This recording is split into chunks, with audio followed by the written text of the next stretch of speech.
Vallejo, soy periodista, escritor y el director del programa Noche de Misterio en Caracol Radio. Si os nombro personajes como Pablo Escobar o como por ejemplo el Chapo Guzmán, enseguida sabréis a qué actividad se dedicaban: al narcotráfico. Por desgracia, una actividad que ha moldeado la sociedad latinoamericana en las últimas décadas y además que ha provocado miles y miles de muertos. Pero lo curioso es que personajes como los que os he mencionado y otros muchos más se alían con fuerzas oscuras que están dentro del mundo sobrenatural para poder llevar a cabo sus fechorías. Si nos vamos a México, por ejemplo, y nos hablan de la Santa Muerte o Jesús Malverde, enseguida nos viene la relación de estos personajes, de estos santos populares con los narcos. Si vamos, por ejemplo, a Venezuela, a día de hoy el Tren de Aragua, también os sonará que están aliados con la corte malandra. Ojo con esto, que también hay personas que no son criminales que adoran a estos santos populares. Así que esto es algo que merece la pena ser investigado. Si queréis saber sobre esto y mucho más, no os perdáis el último podcast de Noche de Misterio en Caracol Radio. Rituales oscuros del narcotráfico.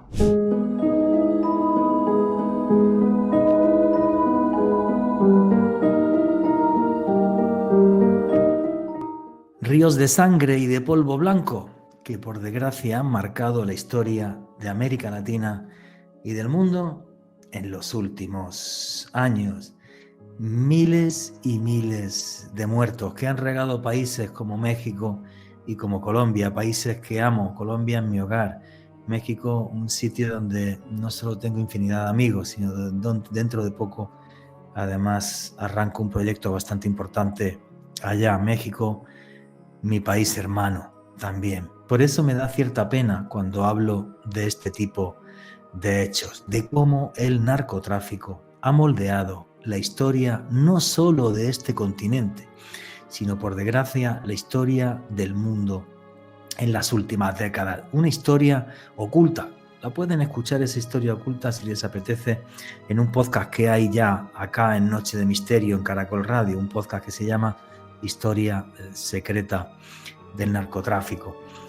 Pero hoy de lo que vamos a hablar no es solamente de esta ponzoña, de este veneno que impregna nuestra sociedad y nuestro mundo actual, sino de toda una cantidad de vericuetos que hay detrás y de cómo el mismísimo mal encarnado es aliado de las mayores bandas de narcotráfico del mundo y en especial de Latinoamérica.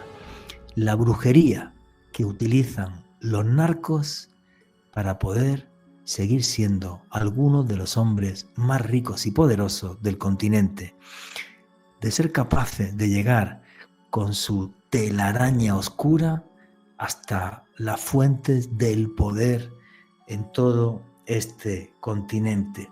Y es que las cifras son abrumadoras. Se calcula que el tráfico de estupefacientes es capaz de facturar entre 300.000 a 500.000 millones de dólares al año. Si a esto le sumamos el tráfico de personas y el tráfico de armas, que muchas veces estos tres tráficos van por las mismas redes, estaríamos pasando de los 700.000 millones de dólares al año. Estaríamos hablando en concreto del 7% de las exportaciones globales del planeta. ¿Me han escuchado bien? El 7%. Y el 1,5% del Producto Interior Bruto del planeta. Toda una economía oculta que no solo es economía y que no solo se queda ahí, porque ha transformado sociedades enteras. La gente aquí en Colombia, que vivió el Medellín de los años 80 y 90, por desgracia me entiende perfectamente. Cuando el gran zar, el polvo blanco, Pablo Escobar, fue capaz incluso de declarar la guerra al Estado colombiano. Hoy día, por desgracia, es México el que está aglutinando toda esta serie de personajes oscuros. El Chapo Guzmán, que cayó, gracias a Dios, hace años. Más tarde, el Mayo Zambada. También cayó hace poco, pero da igual, porque conforme cortas una cabeza, surgen muchas más. Es una especie de mal imposible de apagar, es como si le echaras gasolina al fuego. Intentas apagarlo y lo único que haces es multiplicarlo. Y además ahora también las bandas venezolanas, como el famoso Tren de Aragua, que está metido detrás incluso de los hilos del poder en Venezuela y que está transformando también toda América Latina con sus tejemanejes oscuros. Pero aquí no vamos a hacer un análisis geopolítico ni criminalístico de lo que nos trae, por desgracia, toda esta barbarie, sino de lo que os vamos a hablar es de quiénes son los aliados en el más allá de las personas que están marcando la historia del siglo XX en los últimos años a través de redes criminales. Vamos a hablar de los santos del narcotráfico, de los aliados oscuros que tienen en el más allá, de cómo son los rituales que hermanan a los capos de estas bandas con el mismísimo Satanás. Todo un mundo oscuro que es objeto de investigación no solo por la policía y la fuerza de seguridad de los diferentes estados, sino que también es objeto de investigación por parte de periodistas avezados que se juegan la vida, depende de dónde vayan a investigar esto, y también decirlo, de antropólogos, porque de lo que estamos hablando es de antropología, de cómo la magia se crea, permuta, cambia y evoluciona en estratos sociales y en grupos sociales que están vedados para el resto de la población, que no sabemos realmente qué sucede ahí. Y no sabemos además hasta dónde puede llegar la oscuridad de esos rituales. ¿Sacrifican seres humanos, por ejemplo, en ellos? ¿Tienen que ver los feminicidios, por ejemplo, de la frontera entre México y Estados Unidos con este tipo de redes?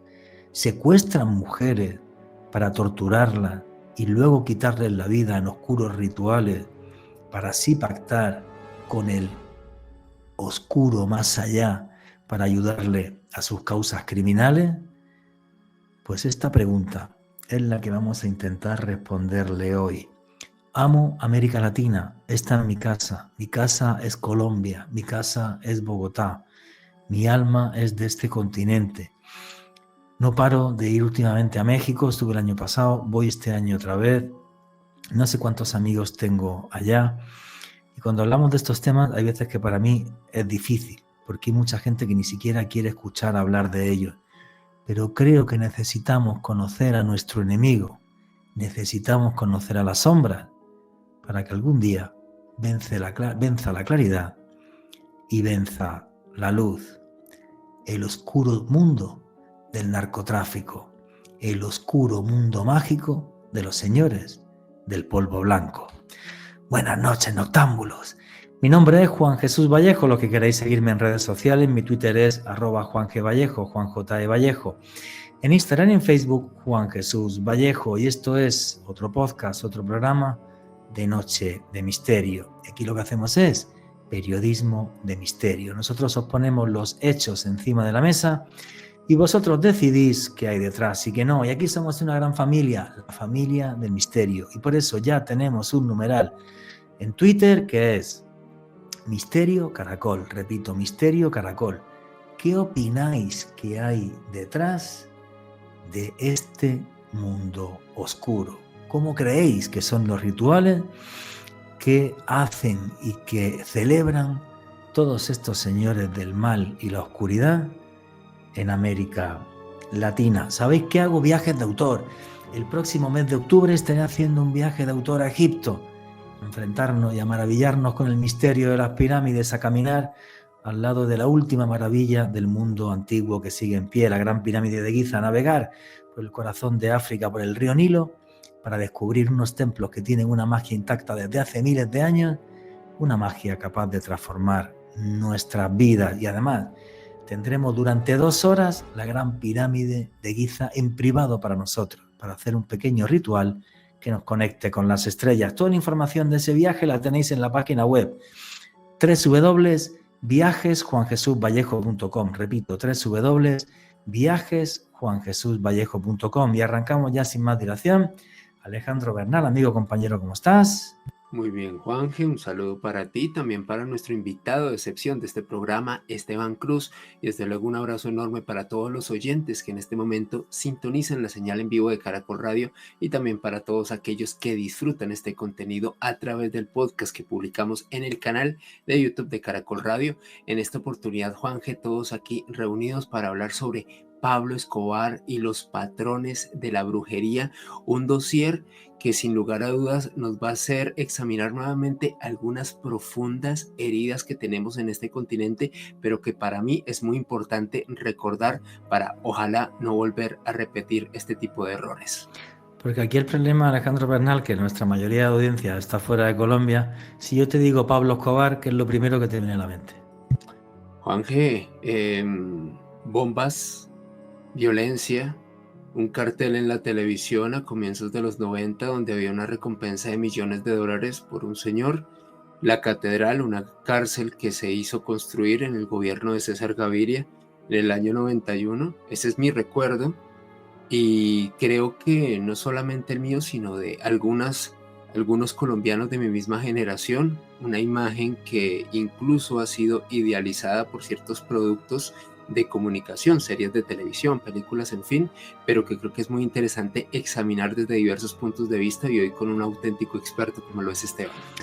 Y examinar también el fenómeno sociológico, por ejemplo, como mi exmujer es de Medellín, o sea, ella jamás escucharía este podcast, ¿vale? O sea, es un tema que la tierra vivió, marcó su infancia, le horroriza, pues porque vivió en una inseguridad, en una violencia absurda. Pero claro, ¿qué es lo que ha pasado con las series de televisión que nos han vendido todo esto? Pues de repente un tipo que era el hijo de una maestra, si mal no creo, de una familia clase media baja, que acaba ganando 7.000 millones de dólares al año y que se presenta como un Robin Hood ante su pueblo, ¿vale? Por eso se idealiza. Entonces, para hacer series de televisión está genial. Ahora, vete a vivir en aquel Medellín o vete a vivir en aquella Colombia donde te ponían bombas cada 2x3. Entonces, es un tema muy complejo. Creo que es un tema muy complejo, pero que merece la pena que tratemos y que merece la pena que veamos además que esto es Noche de Misterio en Caracol Radio. ¿Qué aliados oscuros tiene esta gente en el más allá? ¿Tienen un poder real sobre nosotros? ¿Tienen un poder real en esta realidad? Eso es lo que creo que es la clave de todo esto. Y el señor que es mi amigo, que es mi hermano, que tiene un canal de YouTube ya que tiene más de 100.000 suscriptores, que se llama ¿cómo es? A ver, ¿cómo se dice, Esteban Cruz? ¿Cómo es tu canal de YouTube? Historias paranormales con Esteban Cruz. Historias paranormales, pues como tienes tantos canales, iba a decir los audios de Cruz Escribiente. Ese es el otro. Te levantas por las mañanas y haces un canal de YouTube como el que fríe unos huevos, pues claro, pues me lío, ¿vale? Las historias paranormales de Cruz Escribiente, no os lo perdáis. Tiene ya... Paranormales con Esteban Cruz. Vale, historias paranormales con Esteban Cruz. Tiene más de 100.000 suscriptores, está teniendo un crecimiento absurdo, con unas entrevistas buenísimas con gente que tiene unas experiencias que no vais a creer, experiencias que son completamente reales, y también tiene los audios de Cruz Escribiente. Hombre, también podéis escuchar el otro a los que os guste el podcast y no el video podcast, ¿vale? Pero vamos, ahí tenéis para escoger. Y este señor, que además de crear canales de YouTube como el que hace churros por la mañana, pues ha hecho también un libro que se llama Pablo Escobar y los patrones de la brujería. Repito, Pablo Escobar y los patrones de la brujería. Ya está a la venta en toda Colombia y además juraría que lo tenéis en Amazon, si no está en Busca Libre, para todos los oyentes que estáis aquí en América Latina. Y Esteban Cruz, la primera pregunta es obligada. ¿Qué te empujó a escribir este que es ya tu quinto o tu sexto libro, ¿no? Pablo Escobar y los patrones de la brujería. Sí, Juanje, mire, muchas personas seguramente van a decir, no, otro libro de Pablo Escobar, que lo están endiosando, otra vez aquí hablando de Pablo Escobar, entonces no pueden hablar de gente buena, no pueden hablar entonces de Cochise Rodríguez, dirán los viejos, y los jóvenes no dirán, pero es que ¿por qué no hablan de la vida de los científicos y de la gente que lucha y no de los criminales y de los delincuentes y de los asesinos? Pues resulta que yo escribí ese libro precisamente por eso, porque empecé a investigar, el título es ese, pero empecé a investigar por qué se hablaba más de las personas que tenían esa estrella negra que de otras más, y descubrí que había fuerzas oscuras, que había cosas extrañas, energías malditas, que había cosas raras ahí, invocaciones y cosas que hacen ellos, que en parte también les da poder, porque la brujería también da poder, o sea, la brujería es parte del poder. Entonces empecé a investigar por qué muchos de estos personajes malos, malvados, siempre estaban ligados con imágenes extrañas. Y entonces no solo es Pablo Escobar, me puse a investigar, por ejemplo, el Tren de Aragua y de cómo utiliza un santo que es un sicario, un santo que si usted lo ve es un tipo con una gorra, gafas negras, un revólver que se llama Ismaelito, que nació en un barrio que se llama Lídice, existió, fue otro Robin Hood, le dieron de baja, le dieron no sé cuántos laminazos, el tipo murió allá en Caracas y empezaron a rezarle, y las señoras, las mujeres espiritistas quedan poseídas por él, y una de ellas me mandó un mensaje de él y me habló y me dijo, yo soy Ismael, usted tiene que escribir ese libro y va a contarle la verdad de las cosas oscuras. Y esto es lo que yo digo, y ahí está anotado lo que me dijo el supuesto espíritu, y la idea es hablar de eso, de ese realismo mágico, que aquí sería ficción mágica, de estos criminales que incluyen hasta ovnis, Juanje. O sea, es que cuando entrevistaba a los que pasan la frontera, y por eso lo escribí, a la frontera entre Estados Unidos y México, cuando pasan los polleros, que también son los coyotes o los falluqueros, que así le llaman también a los contrabandistas, hay muchos que dicen que los grises los están mirando, que ahí están caminando entre el desierto, y entonces ellos dicen que ven los ovnis y que a veces ven seres de luz que caminan y salen corriendo cuando ellos trafican.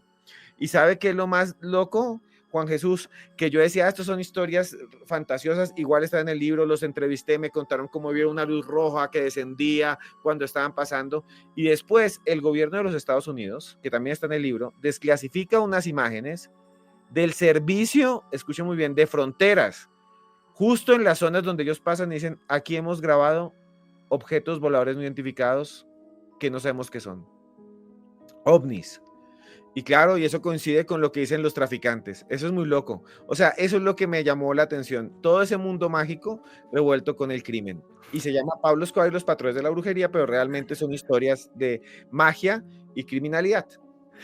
No, en toda América Latina. Yo te admiro por una cosa. Primero, porque sigues escribiendo libros, ¿vale? Que eres un valiente. Yo tengo que publicar mi novela, que la tengo escrita, la tengo que publicar, que sería mi octavo libro. Pero en ese sentido eres un valiente y un nostálgico, y a ti te gusta escribir. Eres profesor de universidad, además, que lo sepa la gente, además de buen amigo. Y además, no solo escribes libros. Creo que ya eres el último que se agarra a un avión y se va a los sitios a hablar con la gente, y no te documentas por internet. Y has estado con familiares de Pablo Escobar para hacer este libro. Y te has ido a México, que yo te eché una mano allí en Sinaloa, ¿vale? A través de una periodista amiga mía, para que fueras hasta la tumba de Jesús Malverde, que luego nos vas a contar quién es. Entonces, tengo que decirte de aquí que te admiro, aparte que te quiero un montón, pero te admiro porque eres ya el último que hace esto, porque eso es que por mucho que vendas vas a perder dinero, si con la de viajes que te has pegado, o sea, no sé si ganarás mucho o no, pero lo que haces sí me parece increíble. Me parece increíble porque demuestra que el periodismo puede seguir siendo algo vivo, algo que tiene interacción con la sociedad que nos rodea, y no solo eso, que analiza los fenómenos y las cosas que están pasando en nuestra sociedad, y además están metidos efectivamente en lo más oscuro, ¿vale? Entonces desde aquí lo que hago es que te doy las gracias y que te digo que eres un valiente, pues por todas las cosas que has hecho. Pues si quieres empecemos por México, porque tu libro arranca por México, te agarras el avión y te vas ni más ni menos que hasta Sinaloa. Ojo con esto ahora, que creo que esto es importante. Creo que el narco se ha adueñado de cosas que son nuestras y nos las ha quitado. Me explico. el hecho de que vaya un criminal al Vaticano, que en el Vaticano no es que haya estado un criminal en la Catedral de San Pedro rezando, en el Vaticano han estado miles de criminales y asesinos rezando en la Catedral de San Pedro, no significa que el Vaticano sea malo. Ojo, es que un criminal ha ido al Vaticano porque tiene fe en Jesucristo, que hay gente pató, ¿vale? Que alguien vaya a la tumba de Jesús Malverde no significa que sea narco, ni mucho menos. Yo tengo dos Jesús Malverde, uno además que está rezado que me lo trajiste tú, desde allí, desde Sinaloa, lo tengo allí puesto en mi casa y además le hago sus ofrendas y le pongo su dinero. Pues porque soy supersticioso, son mis creencias y no me meto con nadie, pero yo no me dedico a nada oscuro, ¿me entiendes? Entonces, el tema creo que es el mensaje que deberíamos de dar en este podcast. Los narcos y este tipo de gente se ha metido en cosas y ha hecho cosas que no tienen por qué ser oscuras. No tiene por qué ser oscuro Jesús Malverde, no tiene por qué ser oscuro la Santa Muerte, sino que son cultos donde se ha traído mucha criminalidad, pero ojo con esto, no significa que el culto en sí sea oscuro. Entonces, Esteban Cruz, ¿cómo es viajar a Sinaloa? Cuéntanos eso.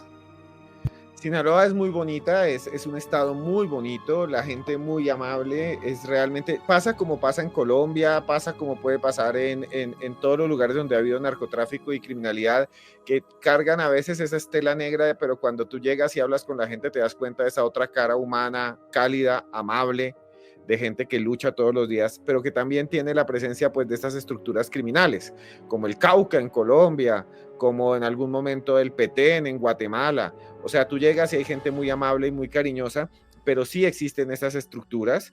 Yo fui allá, llegué allá, y en un momento recuerdo que cuando fui a tomar el taxi, me habló un taxista y me dijo, no tomes ese, que ese te va a secuestrar. Entonces yo dije, bueno, me dijo, toma solo los oficiales, porque ahí en el aeropuerto se van a parar unos afuera y esos pueden hasta secuestrar personas, no porque seas extranjero, sino porque aquí pasa y es una forma de criminalidad, como en Colombia también existe el paseo millonario, que es un secuestro express. Entonces, llegamos, gracias a ti, Juanje, que nos comunicaste con una mujer que trabaja en una ONG de derechos humanos, y llegamos a lo que es la Capilla de Jesús Malverde, que queda en el centro de Culiacán, Sinaloa, que es la capital.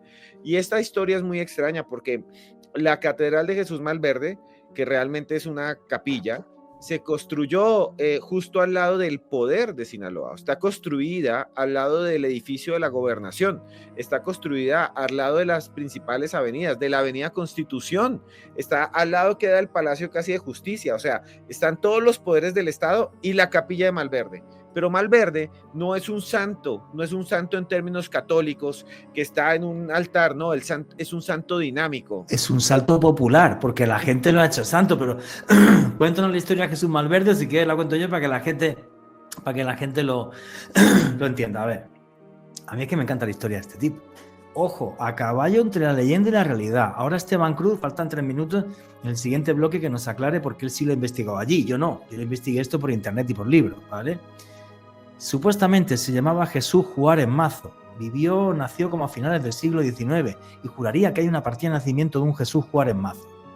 Entonces, este señor, pues era un señor muy pobre de Culiacán, del estado de Sinaloa, y básicamente sus papás, según yo leí, entre la leyenda y la realidad, ahora Esteban que nos lo aclare, sus papás se dedicaban a la minería, murieron muy, muy pobres.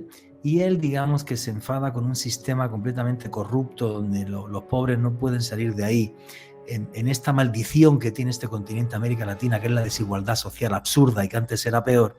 Y el tipo pues decide dedicarse a robar. Cuentan que le robaba a los ricos y los grandes hacendados del estado de Sinaloa y que básicamente pues este señor le quería mucho a la gente porque de vez en cuando pues, daba limosnas y daba dinero. Lo decían Jesús Malverde porque se confundía con el verde de las cunetas de los caminos. Ahí se escondía para asaltar digamos, a los hacendados y la gente que tenía plata. Bueno, pues en una de estas ya, harto de todo esto, el gobernador de Sinaloa le puso precio a la cabeza de Jesús Malverde.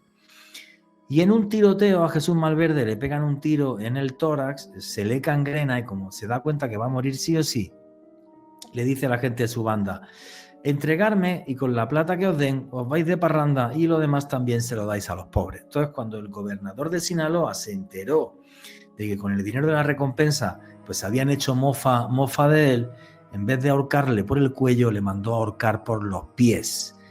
El cadáver de Jesús Malverde quedó ahorcado por los pies hasta que cayó al suelo, porque se prohibió también moverlo para enterrarlo, pero la gente lo quería tanto que al caer el cadáver al suelo fueron tirando piedritas hasta que enterraron el cuerpo. Y ahí se crea la capilla de Jesús Malverde.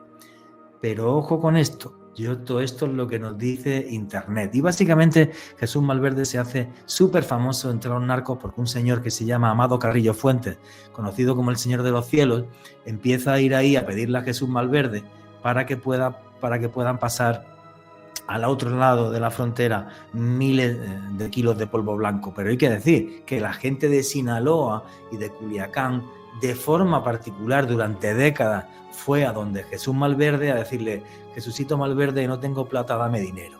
Para eso se utilizaba y por eso se hizo un santo popular, que es lo mismo que hago yo. Cuando voy a hacer un negocio o algo, pues yo le rezo a mi Malverde y digo: bueno, Malverde, pues Jesucito, si me sale algo, ahí te pondré $1, ¿no? El dólar simbólico que es necesario. Pero ojo, que esto nos lo va a contar mucho mejor, que ha estado allí ahora después de la publicidad, el señor Esteban Cruz. Continuamos con Noche de Misterio.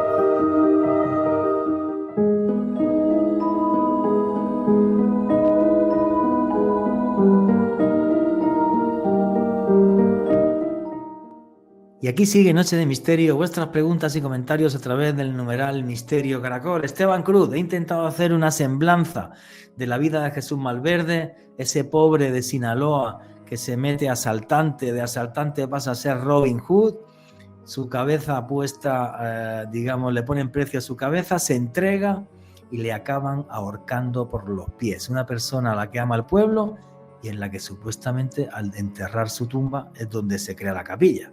¿Pero esto es leyenda o tiene atisbos de realidad? Juanje, es que realmente estas historias son las historias de los que se llamaban en ese momento bandoleros sociales, ¿no? Les llamaban los investigadores, que también hubo en España y que también hubo en Inglaterra, y por eso Robin Hood es eso. Robin Hood era un ladrón que, recordamos, su nombre también está a caballo. Hay gente que dice que existió, Robin Hood fue real, y otros dicen no, es realmente algo que se escribió, es una obra que se basa en realmente ampones y ladrones que habían, pero que la gente les tomaba cariño porque hacían precisamente eso, en medio de un mundo de injusticia social, donde muchos tenían mucho y pocos tenían poco, pues se dedicaban a atacar a los que tenían mucho y a repartir entre los que tenían poco, en teoría, porque realmente cuando uno ve la vida de ellos no eran tan buenos. Sí, ¿no? Delincuentes. Se idealizan, sí, claro. Se idealiza, y además mueren de forma trágica, atacados por el gobierno, que lo ven como un gobierno injusto, y justo Malverde surge en medio de lo que va a ser la Revolución Mexicana, ¿no? Cuando había una élite muy próspera que viene desde el siglo XIX, moderniza el país, construyen unos teatros, unas ciudades gigantes, hacendados, pero que al mismo tiempo tenía una opresión muy fuerte sobre todo sobre las poblaciones rurales, a las cuales pues les llegaban las migajas. Entonces Malverde aparece en ese contexto, lo atrapa un gobernador, el gobernador, como bien dice Juanje, lo ejecuta, lo colocan de cabeza y dejan el cuerpo podrido ahí, descompuesto, para que la gente lo vea, que esto no es algo de Sinaloa, es toda América Latina y también es en España, y es algo que se hacía en Europa, que es poner el ejemplo. Intentó hacer algo, entonces vean cómo se pudre, cómo se lo comen los gusanos, cómo empieza ahí, y dieron la orden de que no lo podían tocar, y la historia es que dicen que se cayó lentamente, que se le cayó un brazo, se le cayó la cabeza, hasta que al final cayó el cuerpo, y como lo tenían prohibido que lo enterraran, entonces la gente fue a lanzarle piedritas, como decía Juanje, con piedritas encima. Cayó el brazo, échenle piedras. Cayó una oreja, échenle una piedra encima, y a rezarle. Con el tiempo se hizo un montículo. Pasaron los años, y durante los años 60 la gente empezó a llevarle velas y a colocarle veladoras y pedirle favores, y el gobernador en ese momento del estado de Sinaloa manda a construir el palacio de gobierno justo encima. eso era un barrio popular, y entonces empiezan a demoler todo, y cuando llegan al montículo hay historias increíbles que dicen que traen un taladro neumático gigante, un aparato gigante, y que el ingeniero se para encima, lo enciende y dice: yo voy a tumbar ese montículo, esto es lo último que queda, que hay que llegar a la modernidad, malditos supersticiosos, esto es de gente bruta, ignorante, y empieza a taladrar, y la historia dice que el taladro se dañó, y la gente dijo: esto es mágico. Entonces el ingeniero furioso dijo: tráigame otro taladro, y lo que cuentan es que él trae una máquina más moderna a la semana, en pleno centro de Sinaloa, la enciende, y tan pronto empieza a destruir el montículo de Malverde, llega la gente y le dicen: oiga, no, déjenos llevar primero los huesos, déjenmelo llevar a otro lado, le hacemos una sepultura. Él dice: yo no voy a hacer nada, este es mi contrato, lárguense de aquí. El tipo acciona el taladro y enseguida se incendia y se quema el motor. Entonces el tipo, desesperado, dicen que el ingeniero coge él mismo una pala o un taladro neumático y dice: esto ya se acabó, esto es solo superchería, yo mismo lo muevo, y cuando empieza a mover le da un infarto y cae sobre la tumba y se lo llevan a un hospital. Y eso para la gente es la muestra de que sí tenía poder Malverde. Cogen los huesos, se los llevan a una esquinita que les da el gobernador, y ahí construyen la capilla. O sea, la capilla está construida al lado, y ahí la empiezan a construir, y la gente empieza a donar, Juanje, de un barrio. Pero eso es curioso, porque la primera historia de Malverde es entre la leyenda y la realidad. El personaje real fue bandolero, tal, pero en cambio lo que tú comentas está documentado, que estaba el montículo, que no pudieron hacer la obra, que le dieron un terreno, que lo movieron y que ahí se crea la capilla. Es que eso es brutal, tío. Empieza la gente, Juanje, a donar. O sea, la capilla se construyó con donaciones de la gente de un barrio, da 5 bultos de cemento, la gente de otro barrio viene y dona su trabajo y construye una pared. El señor que es pintor pinta, lo construye el pueblo. Es el pueblo y la gente la que construye la capilla de Malverde. Es muy bonito, es algo popular. Y ahí es cuando aparece ya el narco en los años 60, aparece Amado Carrillo Fuentes, y Amado Carrillo Fuentes surge como el señor de los cielos. Y le dicen así porque tiene una flota de aviones que muchos dicen, no dicen, que incluía un Boeing, no me acuerdo la referencia, si es 547 o 747, no sé, pero es un Boeing solo para transportar ese tipo de sustancias. Sí, sí. Y tenía unas pistas y tenía todo, y Amado es cercano a Culiacán porque es de un pueblito que queda al norte, un pueblito donde son casi todos, un pueblito muy bonito que también visitamos, que todavía sigue siendo pues como reservado, da un poco miedo, y entonces ahí... ¿Cómo se llama el pueblito? ¿Cómo se llama el pueblito? Se me olvida en este momento, ahorita no se pierdan este programa, porque luego lo cuenta, en el siguiente bloque, no te preocupes. Les cuento cuál es. Y entonces Amado Carrillo empieza a tener, dicen, una devoción muy fuerte por Malverde. Pero Malverde ya existía, era del pueblo. Malverde era el santo de los pobres. El que cuando los pobres iban a la iglesia y veían a San Isidro decían: no, este no es de mi pueblo, este no es de mi lugar. San Isidro murió hace 500 años. En cambio este sí, Malverde, y lo tenemos aquí, y vivió aquí, y tomó y comió la carne de aquí, y vivió entre nosotros. Entonces, cuando empiezan a ir, Amado también va por eso, le pide el favor de que lo ayude, porque él es un ánima, él no es un santo para ellos, le llaman un ánima que también había roto la ley. Entonces, como usted también rompió la ley, ayúdeme. Y Amado le pide, y ahí viene la leyenda, porque cada vez que Amado pasaba un cargamento le llegaba un montón de dólares, y dentro de las promesas que le hacía era: le voy a construir mejor la capilla, le voy a dar a la capilla dinero para que le dé a la gente que, por ejemplo, no tiene una silla de ruedas, se la dé. Entonces se dice que Amado hizo un montón de donaciones a la capilla que hicieron que la capilla se construyera más rápido. Y aquí viene por qué la capilla funciona así. La capilla está abierta 24 horas, todavía hoy en día. Usted puede llegar a las 2 de la mañana y dicen: de día van los buenos y de noche van los no tan buenos. Es lo que dicen allá en Sinaloa. Y puedes llegar a las 2 de la mañana y tienes una música de banda de gente que le va a rezar porque va a las 2 de la mañana. Sí, porque me imagino que pasaron un cargamento y van a darle las gracias, pero me imagino que además será como un momento de tregua, aunque no sean tan buenos, tampoco van a ir a robar, simplemente están celebrando y ya. Aunque a mí me daría miedo, ¿eh? A mí me daría miedo ir a las 2 de la mañana a la capilla. La capilla Malverde es un espacio sagrado. Ahí nunca ha habido un crimen, nunca ha habido absolutamente nada. En la entrada puedes comprar, tiene cosas muy surrealistas, Juanje, surrealistas y también de realismo mágico. Eso lo ven en el libro de Pablo Escobar y los patrones de la brujería, y van a encontrar unas entrevistas, unos detalles. Por ejemplo, cuando tú llegas, las paredes están tapiadas de billetes. O sea, es como si tú llegas a un lugar y tienes las paredes pintadas. Antes colocaban papel de colgadura. Aquí no hay papel de colgadura. Aquí hay paredes de piso a techo con billetes. Y son billetes de $1. Las paredes son verdes. Yo decía, estas paredes son verdes, ¿por qué? Y blancas. Porque son billetes. Cada persona que vaya a pedirle un favor, sea para algo de salud, de amor, para pasar un cargamento también, para que lo curen, porque hay peticiones, la mayoría de personas humildes o de migrantes, deja un billete con un mensaje y lo deja en las paredes. Nunca había estado yo en un lugar que las paredes fueran de dinero y nadie se lo roba. O sea, fácilmente puede haber $1,000, $2,000 en las paredes. Nadie las va a tocar y hace parte de eso.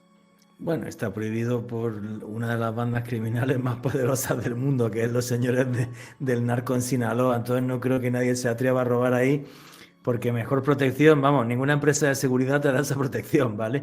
El pueblo se llama Nabolato, juraría. Nabolato, sí, ahí está. ¿Cómo es Nabolato? Cuéntame, ¿cómo es aquello, tío? Un pueblo muy bonito, con mucho transporte, con un pueblo muy bonito donde... Cerca al mar, la montaña, ¿dónde es? Calor entre las montañas, la sierra de Sinaloa.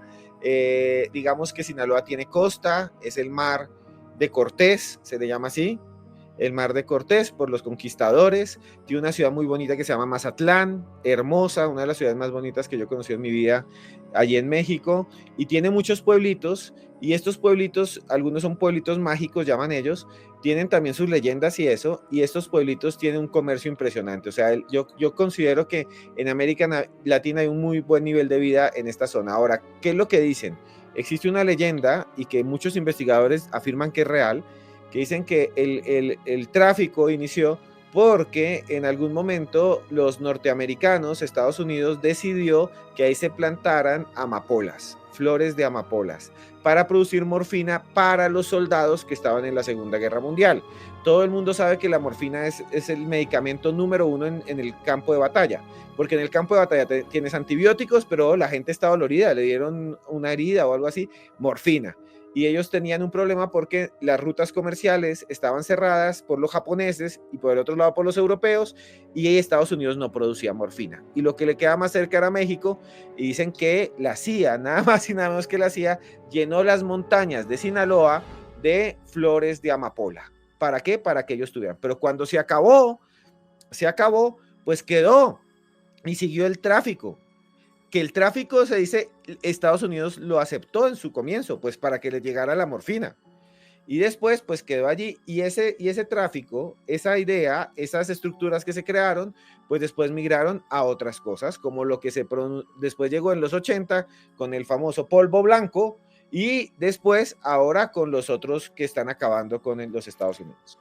Que ese es un tema súper polémico, y lo que recomiendo a la gente que escuche este podcast, que es historia secreta del narcotráfico, o historia oculta del narcotráfico, no me acuerdo el nombre exacto, si me lo puedes buscar, Alejandro, para comentarlo. A ver, que no es que hiciera la investigación de mi vida, que esto fue un capítulo que me censuraron en mi libro Conspiración, ahí está explicado bien largo, ¿vale? Básicamente hay un problema, y es que con los Estados Unidos, con el famoso caso Irán-Contra y con la financiación de la Contra en Nicaragua, hay un momento también en el que ellos apoyan el tráfico de polvo blanco desde Colombia hasta Estados Unidos. El polvo blanco llega a Miami, se distribuye, y con los beneficios la CIA compra armas que carga en el aeropuerto de Mena y que lleva hasta Nicaragua, y lo hace a través de un agente que se llama Barry Seal. A ver, esto ya está una película sobre Barry Seal que se llama American Made. O sea, no es que yo haya tenido que hacer la investigación de mi vida. O sea, esto es un hecho que está ahí claro, que el gobierno norteamericano mira hacia otro lado, pero que es un punto muy oscuro en su historia, porque están detrás del comienzo de algo terrible que luego se les fue de las manos, de un dinero que utilizaron precisamente para financiar la contra en Nicaragua contra el gobierno de Ronald Reagan, ¿vale? Digámoslo todo claro, está súper documentado, no solo porque veáis la película, sino bueno, hay información de un periodista norteamericano que tuvo un premio Pulitzer, que es Gary Webb. Es el único caso de suicidio que yo conozco de alguien que se suicide pegándose 2 tiros en la cabeza. Repito, se pegó él mismo a sí mismo 2 tiros en la cabeza. ¿Alguien me lo explica? Obvio lo mataron. Yo creo que la hacía lo líquido. Entonces, bueno, pues es una historia realmente muy oscura. Lo que yo hablaba contigo, fuera de micro, porque el narco transformó partes de Colombia. Yo hablaba con mi mujer, yo amo Medellín, he estado en Medellín 100 veces. Y la gente me decía cómo el narco transformó Medellín, ¿vale? Y cómo de repente pues veía a las niñas de los barrios que se operaban y que se ponían hermosísimas y que todo cambiaba y que se crea toda una especie de cultura que transforma la sociedad. Y tú me comentabas que Sinaloa en cierta medida es lo mismo, que tú vas a Culiacán y hay una cosa que se llama piteros por todas las esquinas, que es tipos que están controlando todo lo que pasa en la ciudad, como si la ciudad fuera ya de los señores del polvo blanco, incluso que hay un montón de chicas también operadas y no sé qué, que tienen un nombre, no me acuerdo ahora cómo es esto. ¿Cómo ha transformado Culiacán todo esto que está pasando allí, Esteban? Yo creo que nos pasó, yo creo que yo escribí este libro porque yo lo viví, yo lo he vivido. No es que lo esté viendo fuera ni que sea exótico y que como mucha gente dice, estas narrativas, no, es algo que sucede en las estructuras sociales. Entonces, por ejemplo, aquí y hay que contarlo, no pasa nada. Y hay que mirarlo de frente. Si uno no ve al monstruo a los ojos, entonces no lo ve y el monstruo se lo come a uno. O sea, así es. Si no ves el mal y no te das cuenta del mal, el mal te absorbe. Y resulta que allá también ha surgido lo que pasó aquí. Aquí eran las famosas prepago en su momento, se les llamaba. Muchachas humildes, muchas de ellas, otras de dinero, que se volvían amantes o que comerciaban de alguna manera con su cuerpo con muchos de estos delincuentes. Allá se le llama buchonas, las buchonas de Sinaloa. Y también, por ejemplo, se le llama los halcones. Los halcones son personas que están en moto, que te vigilan. Los halcones tienen una colonia, un barrio, un sector, una zona, y ellos siempre están mirando ahí, incluso tiene una jerarquía. En el libro pueden leerlo, que se llama así, se llama Los Patrones de la Brujería. Por eso, Pablo Escobar, Los Patrones de la Brujería, usted encuentra el libro y ahí está unas historias, Juanje, que quiero contarte, y es que hay mucha gente que narra que Malverde no solo es un santo al que se le pide el favor y que después hay que pagarle, sino que Malverde aparece. O sea, Malverde surge, se manifiesta. Qué fuerte. La gente me cuenta, por ejemplo, hay una narración de una mujer, se las voy a dejar, una mujer anciana que yo me encontré allá y que le dije, le puedo dar una entrevista. La señora tenía, pues tristemente, un peso muy grande, era muy obesa y estaba forrada con una camiseta de Barbie rosada, de lentejuelas, una señora muy bajita, unos 60 años, alegre, que venía a pagarle la promesa a Malverde. Entonces yo le dije, ¿usted cómo? ¿Por qué la pide? Me dice, es que yo vivo en Estados Unidos, como muchos de los mexicanos, descendientes de mexicanos. Yo vivo al norte, yo vivo en Dakota y me vine hasta aquí solo para pagar la promesa. ¿Y cómo fue? Entonces me dijo, yo soy una mujer anciana, se los voy a contar rápido, el resto de la historia, los detalles están en el libro. Yo soy una mujer anciana, efectivamente no se veía tan anciana, pero tenía 70 años y mi hijo me dice, pásate a México, que tú no tienes ningún récord criminal, ya tienes la nacionalidad, estás súper bien, nunca has hecho ni una infracción, aquí nadie te va a decir nada, pásate a México y allá te van a dar una bolsa llena de medicamentos, los sartán para la tensión, otro para la diabetes, pero los medicamentos vienen por cada 2 pastillas buenas, vienen 2 de las alegres. O sea, vienen 2 pastillas de los sartán y en el blister, en el empaque, vienen 2 pastillas que no son pastillas, así que no te las comas porque vas a quedar muy feliz. Entonces estaba preparado ahí y entre todo eran kilos del polvo blanco metido en pastillas. Ella dice que pasa, se las entregan y al otro lado, cuando pasa la frontera, la para un policía asiático, así coreano, pero gringo, descendiente de asiáticos, y le dice, hey mamá, revisión. Y ella va en su carro y dice, me cogieron, aquí me fui a la cárcel por mula. Y entonces cuando el señor empieza, viene otro oficial, como ella habla inglés, ya rubio, ojos azules, 2 metros de alto, prácticamente un descendiente de Himmler o algo así, grande así, Y llega ahí, nórdico, como si fuera un pleyadiano, se le acerca y le dice, hay que desarmar este carro, traigan el perro, traigan el comprobante que es un líquido que se pone y si se pone azul da positivo, traigan todo. Y la señora dijo, ya, mejor dicho, aquí me tengo que entregar. Y que cuando ya empezaron a llegar con destornilladores y eso, aparece un hombre con una camisa blanca, con un bigotico, peinado muy bien, detrás de ellos, y que les dijo en español, dejen a la abuela en paz. Dice que en ese momento todos los oficiales se pusieron de pie y por alguna razón dijeron, siga, siga, que estamos haciendo, y no la revisaron, pasó al otro lado y entregó el cargamento. Dice ella que varios días después, Juanje, dice ella que varios días después llegó a Dakota y una vecina se le acerca y la vecina le dice, ella le cuenta todo y le dice, no vuelvo a hacer esto, en mi vida no vuelvo a hacer esto, ya estoy muy vieja, ya mi hijo cobró los miles de dólares, hizo el negocio, pero nunca lo vuelvo a hacer, y le cuenta lo del hombre. Y ella le dice, mira, yo he trabajado en aduanas y en aduanas nadie puede estar sin uniforme. Y el que estás viendo cómo era, no, que con un bigote y camisa blanca y una corbatica roja, es este, y le muestra una estampita de Malverde. Dice, sí, era él. Y yo no conocía a Malverde. Malverde me salvó ahí en la aduana. Qué historia tan loca. No sabía que se llegaba a aparecer y le ayudaba a gente, bueno, pues como esta señora, que era una mula. Qué cosa tan alucinante. Alejandro Bernal. Juanje, ya que estamos hablando sobre milagros protagonizados por Jesús Malverde, una de las historias más extendidas y que también tienen que ver con la construcción de la capilla de este santo popular, tiene como protagonista al narco Julio Escalante, un hombre quien era muy popular en la década de los 70. De acuerdo a la tradición mexicana, Escalante se percató que su hijo había estado realizando negocios sin su consentimiento, ordenó a su ejército privado justiciar a su propio hijo, y cuando él se enteró que su padre había dado esa orden, se encomendó al alma de Jesús Malverde. Lo que comentan es que este joven fue baleado por esta serie de sicarios de una manera inexplicable, sobrevive a este atentado y es gracias a haber sobrevivido a esta acción en contra de su vida que él comienza la construcción de la capilla en 1979, Juanje.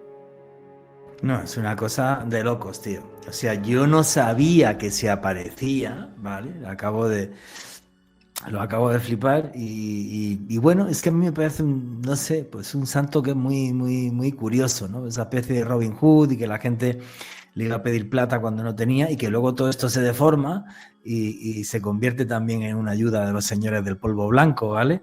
Pero no sé, me parece una historia curiosa, ¿no? Y una historia además que refleja lo que es la idiosincrasia de América Latina, ¿no? Marcada por una desigualdad social que trituró las sociedades y que provocó una violencia y que sigue provocando una violencia absurda, ¿no? Entonces es normal que surjan todo este tipo de cosas. Oye, para cerrar el tema de Malverde, ¿es fácil ir allí a ver a la tumba o no lo recomiendas? Sería mejor con gente de allá.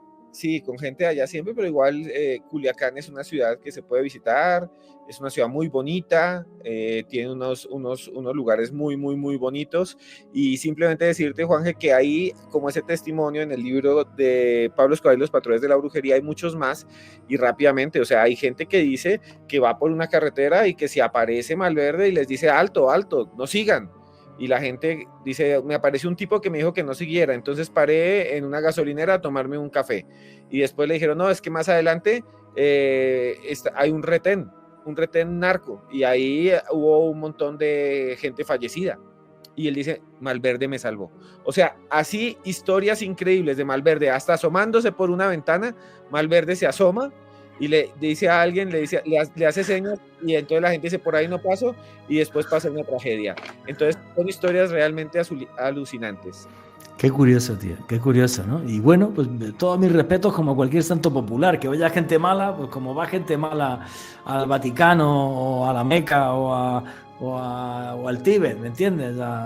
Allí al Potala, o sea, gente mala puede haber en todos lados, ¿no? Entonces me parece súper curioso. Oye, tío, aquí has recogido historias de cosas que yo no tengo ni idea, Esteban, como es el Angelito Negro de Pachuca. ¿Qué es eso, Esteban? Juanje, Pachuca Hidalgo es una ciudad muy bonita de México, es al norte de Ciudad de México, una ciudad muy desarrollada, de gente muy amable, y allá hay un señor que se llama Óscar Pelcastre. Óscar Pelcastre era un señor que trabajaba en el comercio informal, aquí le decimos en Bogotá comercio ambulante, y él dice que un día iba caminando por la calle y encontró como un muñeco, un maniquí, y él había tenido la sensación de que tenía que adoptar ese muñeco, lo adoptó, dijo, esto le falta algo, y él mismo dice que le puso unos cuernos, le puso unos cachos, y lo pintó de negro y empezó a abrazarlo, y él dijo, es mi demonio, es mi bebé demonio, voy a adoptar un bebé demonio y lo voy a criar porque es mi diablo personal. Y él dice que fue y lo puso allá en un mercado que se llama el mercado de Sonorita, lo puso allá y la gente empezó a llegar, y él le llama a ese lugar el Palacio Negro de Satanás o de Lucifer, y es el Palacio Negro de Sinaloa o la Catedral de la Santa Muerte, pero en el centro tiene ese bebé diablo, que es un bebé diablito, que tiene además 7 demonios alrededor. Dice él que tiene 7 demonios y ahí hay hasta una diabla. Entonces la gente dice, yo tengo problemas de impotencia, ¿cuál Viagra ni qué, no sé qué? Van donde la diabla y le tocan la cabeza, y con eso, entonces ellos dicen, puede ir donde macho o hembra y cumple todo lo que puede hacer con una gran potencia viril. Los hombres, sobre todo, tocando la diabla. Y está el bebé demonio, y ese bebé demonio lo ponen. El Óscar Pelcastre es el obispo de ese templo negro.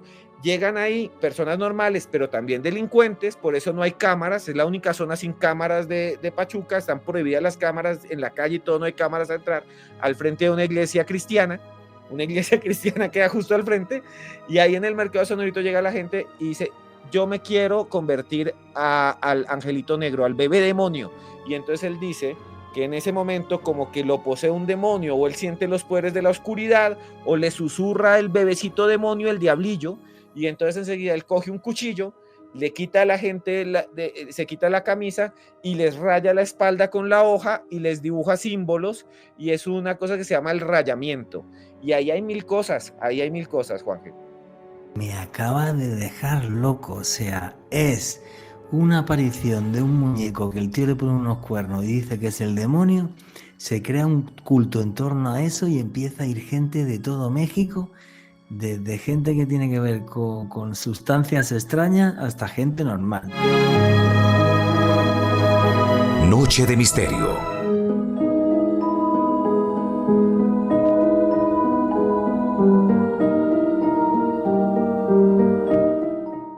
Y aquí seguimos en Noche de Misterio, vuestras preguntas y comentarios a través del numeral Misterio Caracol.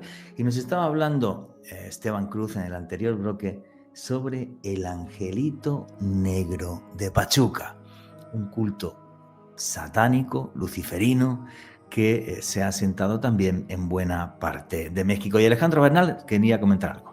Claro que sí, Juanje, y es que al respecto, Andrew Chestnut, este hombre es PhD en Historia de Latinoamérica de la Universidad de California, ha comentado que este culto al angelito negro es único en el mundo, y lo que dice Chestnut es que si comparamos este tipo de ritualística que hay alrededor del angelito negro con lo que es el satanismo en Europa y Estados Unidos, hay marcadas diferencias. El satanismo o la visión que se tiene al respecto, por ejemplo en los Estados Unidos, a través de lo que fue la Iglesia de Satán, fundada por Anton Sándor Lavey en 1966, es una postura de un satanismo más ideológico, casi que de parodia hacia el cristianismo. En cambio, el angelito negro de Pachuca, Juanje, Esteban y oyentes, es una adoración, unos rituales que se basan en una figura física, en una manifestación o en una interpretación del maligno, para lo cual Andrew Chestnut dice que esto es único en el mundo, Juanje.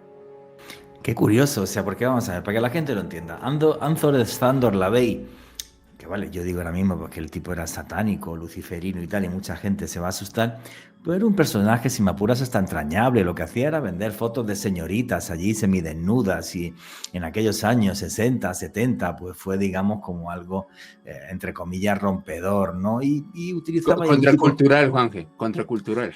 Contracultural, efectivamente, y no solamente contracultural, sino que además muchas veces lo que hacía era una crítica social que era brutal, porque el tipo decía, por ejemplo, que él tocaba por la noche el órgano en sitios de citas de chicas, en Lupanares, y que el domingo tocaba el órgano en la iglesia y que venía la misma gente, ¿vale? Entonces se hacía como todo ese tipo de críticas, pero por lo que comenta Alejandro, y quiero la opinión de Esteban Cruz, lo del tema del angelito negro de Pachuca no tiene nada que ver, ¿no? Sí, sí, sí, el Angelito Negro de Pachuca es completamente demencial, pero también es completamente latinoamericano y también, voy a decir algo muy loco, lleno de amor. ¿Por qué? Porque lo que habla Óscar Pelcastre, que cuando quieras lo podemos entrevistar, yo duré hablando con él horas y horas para escribir ese capítulo del libro de Pablo Escobar, Los Patrones de la Brujería. Lo que dice él es que es un bebé demonio lleno de amor. Él dice, es un diablito, es el diablito del amor, porque, y tiene unos discursos muy parecidos a Arthur Sanders Lavey cuando dice la hipocresía, el amor es bueno y el amor también puede venir del lado oscuro, somos complementos, no solo somos negro y gris, negro y blanco, sino somos grises. O sea, él empieza a hablar de eso, pero que sí hay algo diferente con todo el otro satanismo del mundo, y es que este satanismo del Palacio Negro de Pachuca, que tiene 7 demonios según él, que están mirando todo el tiempo y que pueden ver el presente, el futuro, y que además les llevan cabezas de marrano. O sea, la gente lo que hace es degollar un cerdo, lo llevan con los ojos cocidos y le meten en la boca el nombre del que le quieren hacer daño. Por ejemplo, yo le quiero hacer daño, yo nunca quisiera, pero le quisiera hacer daño a Juan Jesús, nunca lo voy a hacer. Pero entonces la gente coge un marrano, le pega su laminazo, le corta la cabeza, lo llevan ahí la cabeza del cadáver, el marrano así orejón, con la jeta abierta, y adentro en la mitad le meten una hoja donde dice que Juan Jesús le vaya mal en la vida o algo así, y lo meten ahí y lo cosen en la mitad de un pentagrama, lo ponen ahí, y claro, eso es muy escabroso porque ver 8 cabezas de cerdo, de cadáveres de cerdo, frente a la imagen de un bebé demonio vestido de mariachi, o a veces vestido de militar, o a veces vestido de marinerito, de bebé marinerito, o a veces vestido simplemente con un mameluco de bebé, con cachos y cuernos, y tabaco, y frutas, y tequila, todo eso revuelto, y la gente cortándose la espalda, pues para uno eso es muy fuerte. A ver, es que yo estoy viendo una imagen que me parece hasta grotesca, porque efectivamente es un bebé demonio con los cuernos amarillos, girados hacia abajo, vestido de mariachi, que le ponen fruta, tequila. Entonces es una cosa como realmente loca. Lo que pasa que te das cuenta al final que lo que tiene América Latina también es lo siguiente: hay gente que la ha pasado tan mal, la desigualdad social aquí es tan absolutamente brutal, que es como una forma de rebeldía ante lo que te envía el destino. El destino te envía a vivir en una clase realmente muy humilde, y aunque trabajes vas a seguir siempre ahí siendo pobre, y entonces te rebelas contra el mundo, contra los astros, contra lo que está establecido, contra el orden natural de las cosas, y dices, mira, el orden natural, que le den morcilla y que se vaya al carajo, que me ha condenado aquí a vivir siendo una porquería, y entonces me hago satánico y entonces me voy a ver al Angelito Negro de Pachuca, y entonces pues voy a poner una cabeza de marrano y con la imagen de Donald Trump o de cualquier político así, o de la presidenta de México, o del presidente, o el presidente de Colombia, o el que sea, y los voy a maldecir porque me fastidiaron la vida, ¿vale? Entonces me parece muy curioso esta entrevista, y este programa me está encantando por la cantidad de fenómenos sociológicos que estamos analizando, y creo que incluso a la gente que escuche esto, tanto en América Latina como fuera de América Latina, le va a encantar, porque es una radiografía de la complejidad social hispanoamericana o latinoamericana, ¿vale? O sea, es algo que me parece tremendo. Oye, por cerrar ya todo el tema de México, ¿quién es Juan Soldado? Tampoco conozco la historia de Juan Soldado. Esteban Cruz. Juanje, ya te cuento la historia de Juan Soldado, denme en 5 segunditos, Claro. se las voy a narrar, está también en el libro. Es un santo que fue violador y hoy en día es un santo, pero antes de eso, quería contarles que Pelcastre nos contó cómo él también tuvo contacto con el demonio, con Lucifer, con el príncipe de los Avernos, y él dice, él es una persona muy humilde, como tú bien has dicho. Primero le intentaron quemar el Palacio Negro y lo quemaron. Él dice que tenía enemigos a mucha gente en Pachuca porque lo veían como, ¿cómo nos montamos una iglesia? Nos montaron una iglesia satánica aquí y lo intentaron matar, o sea, le dispararon. Hace poco le dispararon y él cuenta que una persona se le acercó y le colocó el revólver al frente y que le vació el revólver y que él quedó sin un solo disparo y todos los disparos quedaron en las paredes. Él me mostró las fotos y él dice, fue el demonio que me protegió. Las balas pasaron por mí como si yo fuera transparente. Y entonces él me cuenta la historia de que cuando era joven él cometió errores y lo llevaron a una cárcel, que es la cárcel más famosa de Pachuca. Esta historia es muy buena, se las narro muy rápido. Lo llevan a la cárcel, lo meten en una celda y de repente dice que el compañero de celda le empieza a hablar, le susurra, le dice, ¿cómo te llamas? Y él dice, Oscar. ¿Qué haces? No, yo simplemente sigo a la Santa Muerte y soy un vendedor ambulante, un comerciante. Yo te voy a ayudar a salir. Y entonces él dice, ¿pero cómo? No, yo te voy a ayudar. Y entonces un día llegan los presos, digo, los guardianes, le abren la puerta y le dice, señor Oscar, usted ya puede salir. No sé cómo, pero llegó aquí la orden de que usted es libre. Sin nada. O sea, él pensaba que iba a estar 10 años ahí. Le abrieron y dijeron, puede irse. Él quedó sorprendido. ¿Cómo? Después de que esa voz del lado le dijo, de la celda del lado le dijo, tú vas a salir. Y entonces él sale y le dice, oye, quiero conocer al de la celda del lado que me dijo esto. Y los guardianes, según él, se quedaron pálidos. Dijeron, ¿qué estás diciendo? ¿La celda del lado? Y él dijo, sí, ven, la miras. Y él dice que le mostraron la celda y estaba vacía. Y en la pared había el dibujo de un demonio. Y entonces los guardias le dijeron, esta celda generalmente está vacía porque es la celda del diablo. Dicen que aquí han muerto mucha gente y alguien pintó al demonio en la pared. Y él dice, pero la escuché, hablé con él. Y el guardia le dijo, hablaste fue con el diablo porque esta celda no la han ocupado en los últimos 10 años. Entonces esa historia es muy buena. O sea, que es el mismo demonio el que le empuja y le saca de ahí para que cree el culto del angelito negro de Pachuca. Sí, señor. Y esa historia y muchas más ahí están.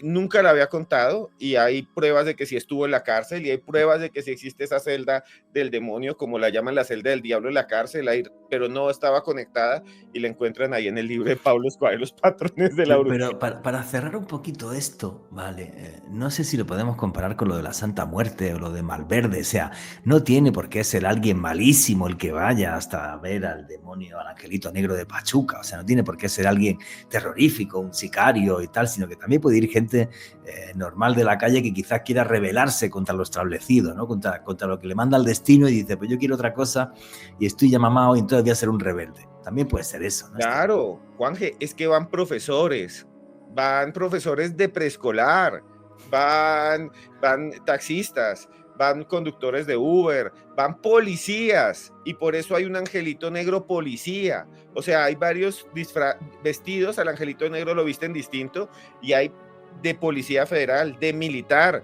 de marinero.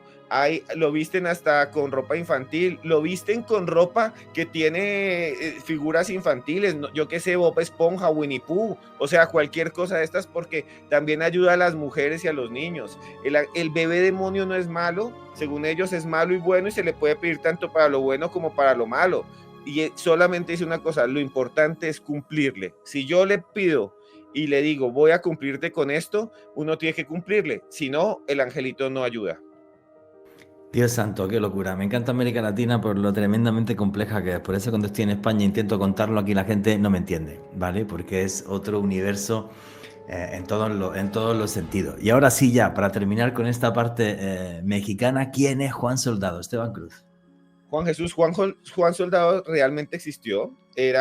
Fue un soldado que fue llevado a Tijuana cuando Tijuana era muy pequeño, la frontera de Estados Unidos con México, en la zona de California, Baja California, que son 2 estados mexicanos, norte y sur, y California, que es el estado donde está Los Ángeles, San Diego, San Francisco. Si fuera California de Estados Unidos un país solo, sería una de las más grandes economías mundiales.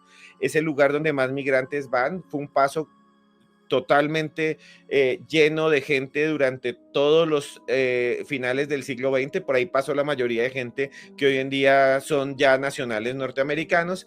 Y ahí, en los años 30, en el 38, si no estoy mal, tal vez me equivoqué con la fecha, pero creo que es el 38, una niña salió de la casa, la niña, hija de una señora llamada Felisa, la mandaron a comprar carne, la niña salió a comprar carne y no regresó. La policía de todo y el ejército de todo Tijuana la buscaron y no la encontraron. El día siguiente apareció porque una mujer, una vecina, dijo que había tenido un sueño y la Virgen le había dicho que la niña estaba en una bodega al lado del batallón. Y entonces la mujer se levantó y dijo, la Virgen me habló, me dijo, hijita, yo sé dónde está. La señora caminó con los policías y señaló, ahí está. Cuando abrieron el garaje, ese lugar, encontraron tristemente el cuerpo de la niña, estaba muerta y abusada. Cuando la policía se dio cuenta de esto, mandó a llamar a varios soldados que estaban cuidando ese garaje y la mamá dijo, es ese. Ese fue el que vi y ese estaba ahí cerca. Lo cogieron, Juan, que no era de allí, era de otra parte de México, lo cogieron, lo llevaron al cementerio, hicieron un juicio sumarial y lo condenaron a fusilamiento por abuso de menores. Él ya tenía antecedentes, se dice, de molestar niñas.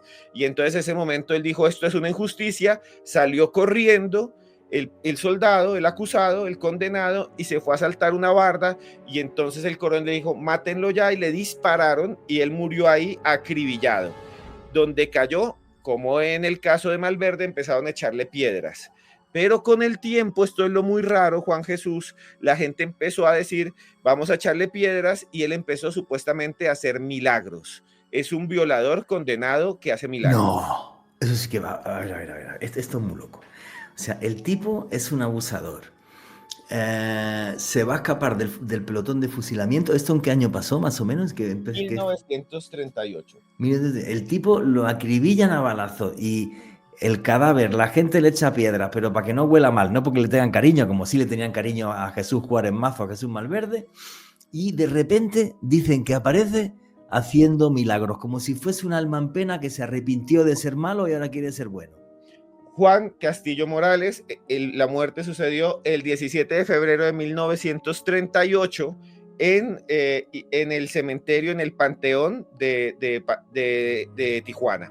Y entonces, ¿qué pasa, Juan G? Dicen después que él era inocente, porque lo que gritó es, yo soy inocente, no, por favor, no me maten, y cuando salió corriendo le dispararon, entonces la gente dijo, seguramente es inocente, porque además, escuche muy bien esto la audiencia, dice la gente que cuando iba a rezarle por el alma de él, del lugar donde él estaba enterrado empezaba a brotar sangre de forma sobrenatural. O sea que estaban rezando y salía sangre ahí. Y después de que salía sangre ahí, decían que olía a flores. Y después decían que a veces en el cementerio veían caminar un hombre vestido de soldado que le rezaba a las almas en pena o a los que habían muerto que no tenían familiares y desaparecía. Entonces muchos decían Juan Soldado, le empezaron a decir a Juan Castillo Morales, que se llamaba, le empezaron a decir Juan Soldado, porque era el ánima del cementerio que además cuidaba el cementerio. Mucha gente dice, no, yo pasé a las 3 de la mañana y había un soldado en la puerta cuidando el cementerio. Le preguntaban a los generales qué pasó, por qué está poniendo, qué están cuidando. No hemos puesto nada. Ahí no hay soldados que cuiden el cementerio. Entonces decían, es el alma que se aparece y cuida el cementerio donde fue fusilado. Pero lo que empieza a pasar es más raro, Juan Jesús, porque empiezan a encomendarse todos los que quieren pasar ilegalmente a Estados Unidos, todos los migrantes que quieren pasar la frontera. Entonces van los coyotes, los famosos coyotes, que allá les llaman polleros, y también los contrabandistas, falluqueros. Y llega un montón de gente a decirle, Juan Soldado, ayúdeme a pasar los televisores. Juan Soldado, ayúdeme a pasar el cargamento. Juan Soldado, ayúdeme a llevar 30 hondureños. Juan Soldado, ayúdeme a llevar como 20 señoras para pasarlas a Los Ángeles que vienen del Salvador. Y entonces empiezan a pedirle favores y empieza a haber historias súper paranormales en las cuales la gente dice que se mete por el desierto y que de repente van todos por el desierto de allá en la frontera y en una montaña aparece un soldado mexicano en Estados Unidos y les empieza a hacer señas y les dice, por ahí no, por ahí no se metan. Y la gente dice, por ahí no, y entonces le señala por allá, por el otro lado, con la mano, les dice por el otro lado. Y entonces los polleros, los coyotes dicen, sí, hagámosle caso al soldado, se meten por el otro lado, logran pasar y después se dan cuenta que la patrulla fronteriza y el ejército de Estados Unidos estaba al otro lado. Entonces dicen, nos ayuda, es un espíritu que nos ayuda a pasar y nos hace milagros. Qué historia tan loca, ¿no? Y que fíjate qué difícil es de juzgar o de opinar algo así. Porque a lo mejor la gente del pueblo tiene razón y el tipo era inocente y no abusó de la niña. Vete a saber, tío. Vale. Y luego entra un elemento paranormal aquí que cualquiera lo juzga. Porque, a ver, cosas extrañas suceden cuando se levanta una leyenda así. O sea, en ese cementerio pasó algo extraño. En ese cementerio de Chihuahua.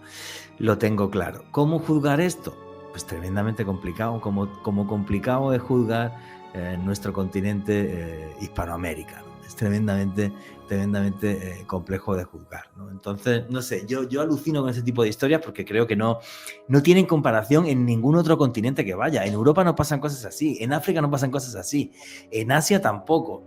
Este tipo de cosas solo pueden pasar en América Latina.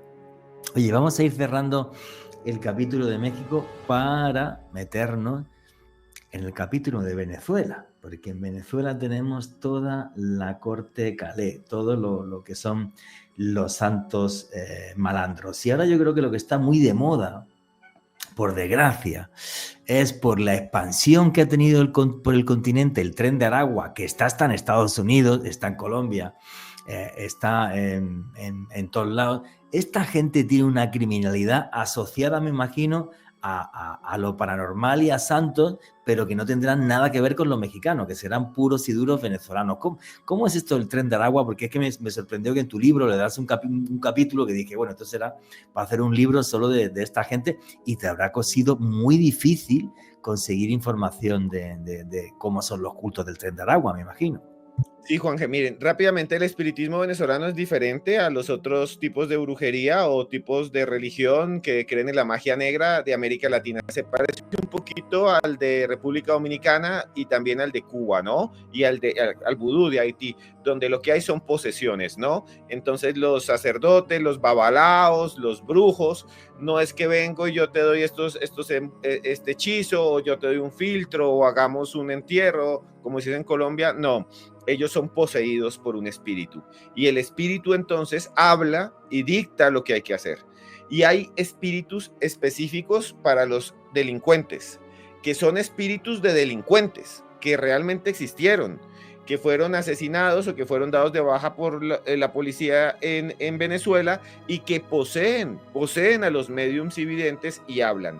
Yo, y esto se los cuento en el libro, duré mucho tiempo, pero meses, tratando de contactar brujos del Tren de Aragua o brujos de bandas criminales. Ninguno quería hablar, esto es un tema muy oscuro. Hablé con presos, con la policía, hasta que pude contactar dos. Una me dijo que nada, que no quería hablar, y la otra que peor, que por favor no la llamara, que no la molestara. Hasta que un día una de ellas me escribió y me dijo, usted es el que está buscándome para que le haga una entrevista sobre el Tren de Aragua y los espíritus malandros y la corte Calé. Y yo le dije, sí, voy a dártela. Y yo pensé, me va a cobrar. O sea, los brujos siempre cobran. Entonces yo le dije, ¿cuánto vale? Pues por preguntar. Me dijo, no vale nada, te la voy a dar gratis. Y yo, ¿pero por qué me la das gratis? Porque el espíritu me habló y me dijo que tengo que hablarte porque el espíritu me mandó un mensaje para ti. Y yo dije, me van a secuestrar, me van a extorsionar después, o sea, porque era gente muy pesada. Entonces sí, dije, claro, yo dije, y entonces lo cité en la universidad donde dictó clase. Y entonces yo le dije, vamos a una cafetería al frente, un lugar público, ¿no? Yo dije, no quiero arriesgarme.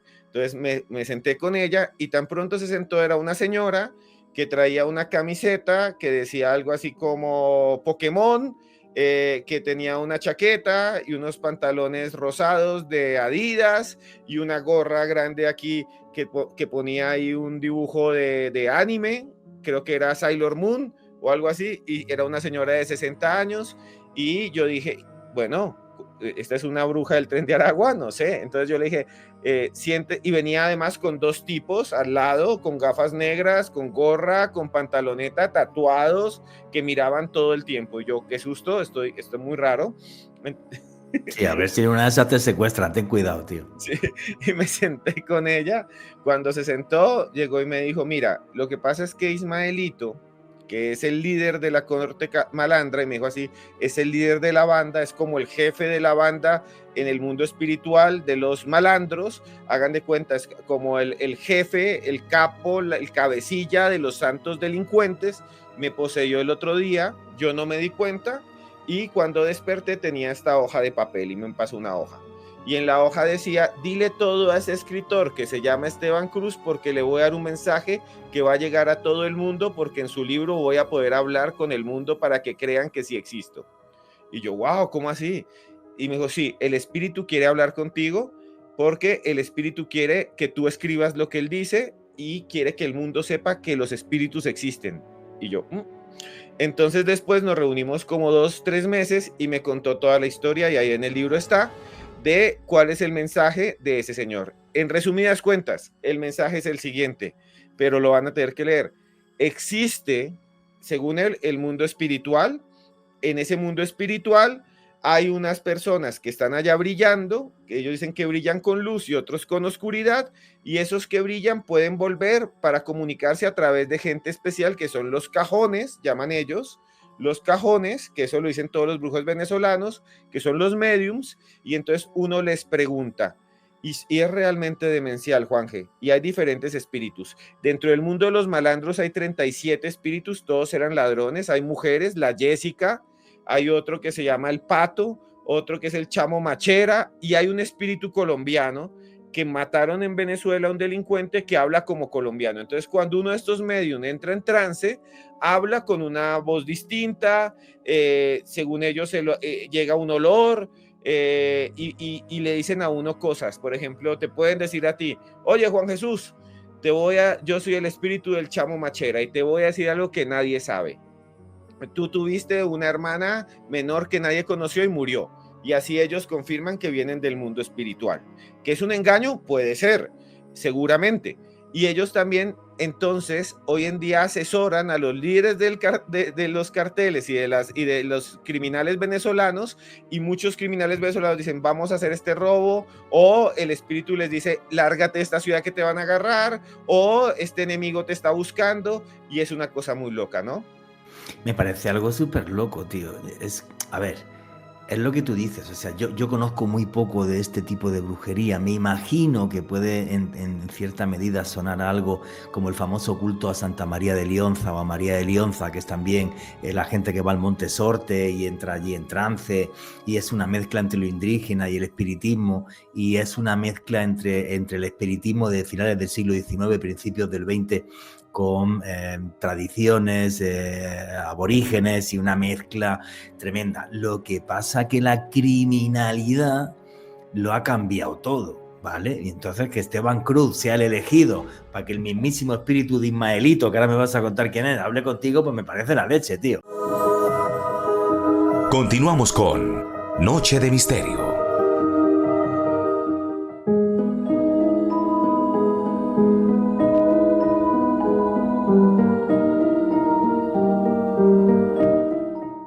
Y aquí seguimos en Noche de Misterio, vuestras preguntas y comentarios a través del numeral Misterio Caracol. En fin, pues Esteban Cruz tiene una vida de película porque ni más ni menos que una bruja del famosísimo Tren de Aragua fue a ver al señor Esteban Cruz y le dijo, eres el elegido para que sepa la gente que existen esos espíritus. Es curioso, ¿no? Qué diferente. O sea, lo que me has contado en México todo es como muy paranormal, ¿vale? Lo del Angelito Negro de Pachuca, Juan Soldado. En cambio, lo de Venezuela es muy loco porque se basa en lo pura y duramente criminal. O sea, alguien fue tan malo que su espíritu ahora ayuda a los malos. Unos malos que muchos de ellos me imagino que se sienten como Robin Hood. No se sienten malos. Oye, ¿quién fue Ismaelito? Ismaelito fue un delincuente Ese delincuente se llamaba Ismael Sánchez, nació en Caracas. Ismael Sánchez durante los años 70 y 80, muy joven, cometía un montón de crímenes en en los barrios populares de Caracas. Los robos que hacía generalmente era a la gente famosa, a la gente también de élite, robaba a los ricos, un Robin Hood. Y también hay una historia muy popular allá que dicen que venía un carro con pollo. O sea, esa es la historia. Venía un carro manejado, esa es la más popular, un carro que surtía pollo a las tiendas, pollo crudo, pollo muerto. Y entonces que iba ahí, y entonces un día Ismaelito salió de la casa y se encontró con una mujer y la mujer le dijo que estoy aguantando hambre, estoy en la inmunda, no he comido, mis hijos están desnutridos y los vio así raquíticos, desnudos. Dicen la historia que así como igual que una foto de los niños de Somalia, como se veía, muy, muy pobres. Y entonces Ismaelito dijo enseguida, cogió su revólver y se fue a la avenida, vio venir el camión de pollo, lo asaltó y repartió pollo y le dio pollo a la mujer. Esa historia se volvió súper famosa porque la gente empezó a quererlo, pero evidentemente tenía enemigos y dicen que pues lo mataron, le dieron no sé cuántos laminazos en el cuerpo, murió allá en Caracas, lo llevaron a un cementerio que es del sur y la gente empezó a visitar la tumba y a darle, digamos, flores y a pedirle ayuda. Y entonces dicen que el espíritu de Ismael desde entonces vaga por los barrios de Caracas, se aparece, le dice a los otros malandros, cuidado que viene la policía, lo ven a veces en las esquinas, pero lo importante es que este espíritu empezó a ser invocado por los leonceros, lo que tú decías, la religión María Leoncera, que es muy parecida al vudú, donde un espíritu posee a un gano sacerdote, o al medium, y aquí entonces empezaron a decir que me posea Ismaelito. Y entonces Ismaelito los posee y los empiezan a buscar otros criminales, porque dice el jefe de la banda de un sector de Petare, que es un barrio, quiero saber si voy a hacer este golpe mañana, si voy a atracar esta joyería o no, si me van a atrapar, si me están haciendo aquí una traición, si hay un policía metido en nuestra banda. Y entonces van donde los brujos de ellos, Ismaelito los posee, Ismaelito les dice, sí, te están engañando, es este, o no robes mañana. Y cuando Ismaelito se presenta, y esto es muy, muy fuerte, Juan Jesús, pasan dos cosas. Una, huele a cannabis. Todo se llena de olor a cannabis porque Ismaelito era un consumidor. Entonces, y además dicen ellas, dice la bruja, yo no consumo nada, yo soy una persona sana, yo hago ejercicio, ni siquiera me tomo una gota de cerveza, pero cuando estoy poseída por Ismael, dicen, tráiganme 20 cigarrillos de cannabis y se los fuma todos. Y después dice, ¿yo por qué consumí todo esto? Y ella dice, ¿por qué me duele la cabeza? Dijo, no, cuando estuviste poseída te dieron una libra de esa hierba y tú te la fumaste toda. Y Ismaelito también toma, dice, no, yo soy abstemia. Ismaelito pide ron, dice, denme ron, y se toma una botella entera porque está poseyendo el cuerpo. También le dice, tráiganme mujeres. Ella me dice, tráiganme mujeres, pero tráiganmela ya. Y tienen que ir a traer meretrices y dice, quiero hacer 5 tríos y después les digo lo que tengo que decir. Y se mete en una habitación y después de un desenfreno sexual, de una mega orgía, la bruja sale y dice, ya estoy satisfecha, les voy a contar lo que pasó. Entonces, claro, porque Ismaelito es mujeriego, le gusta la mujer de la calle, le gusta los estimulantes, les gusta todo, y después sí da la historia, ¿no? Es la cosa más loca en brujería que me han contado en mi vida. Y he escuchado unas cuantas, ¿eh? Y estos días por aquí, por Madrid, estuve hablando con gente que ha estado en Benin, en el río Mono, donde nació el vudú, ¿vale? Pero esto se lleva la palma con diferencia. O sea, la bruja entra en trance, es Ismaelito en sí, y si quiere hacerse una orgía, se hace una orgía, después de la orgía da el mensaje a la gente del tren de Aragua. O le llevas un libro de hierba, se fuma la hierba y luego tal, más el ron, más la orgía, y después de 2 horas te da el mensaje. Pero ha sido un desenfreno el que me imagino que ese desenfreno también, no sé si participan o no la gente del tren de Aragua o esos clanes criminales. Ah, no, simplemente miran. Se encierran en una habitación o lo ven fumar o la ven fumar, pero nunca ellos no participan porque es a él al que le tienen que dar. Qué loco, tío. Es la cosa más loca que he escuchado en mi vida.